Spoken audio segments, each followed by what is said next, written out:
Good morning guys. Check ko po yung ginawa natin kahapon na dishwashing liquid. Yan, ito na guys siya. Finally.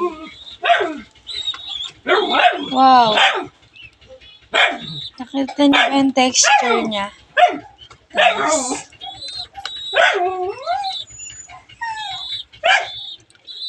Super perfect nang nagawa ko guys. Tignan nyo naman guys. Kung naaamoy nyo nito, super bong guys. Ito pa yung ginawa ko kahapon. Guys, alam nyo ba napakahirap niya haluin kasi bali hindi pa siya 24 hours, diba? Diba sabi ko nga po 24 hours. Bali, mamaya pa po ito.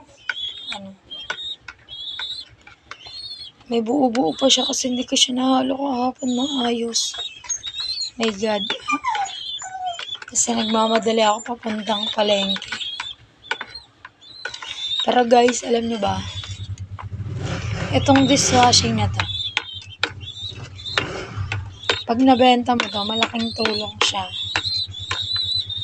Kasi, bukod sa makakamura na yung bibili. Super bula niya pa. Mamaya, papakita ko siya kung gaano siya kabula sa plato. Siyempre, iba-vlog ko kung paano ako maghugas. Kita niyo ba yan, guys? Hindi pa siya ganong perfect, pero diba? Nakita niyo naman. Parang kulang pa siya ng tubig. Pero guys, feeling ko perfect na siya. Kita niyo yan. Marami pa siyang S-list na buo-buo.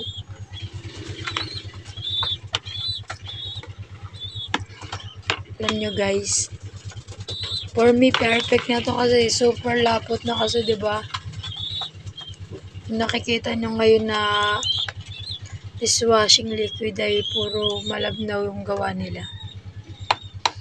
Ito super lapot. Sa sobrang lapot niya, ang hirap niyang haluin.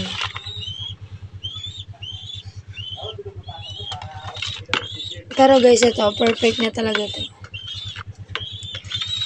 Bali, umorder po ako ng bottles sa Shopee. Bali, syempre, titinda ko po siya. Alam nga naman gamitin ko lahat yan guys. Ang dami niyan.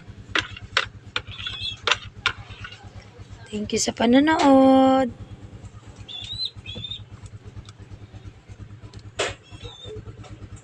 Kung gusto niyo magpaturo sa akin, punta kayo sa bahay. Hindi, bibigyan ko kayo ng tutorial. Kasi yung tutorial ko kahapon di masyadong malinaw, diba?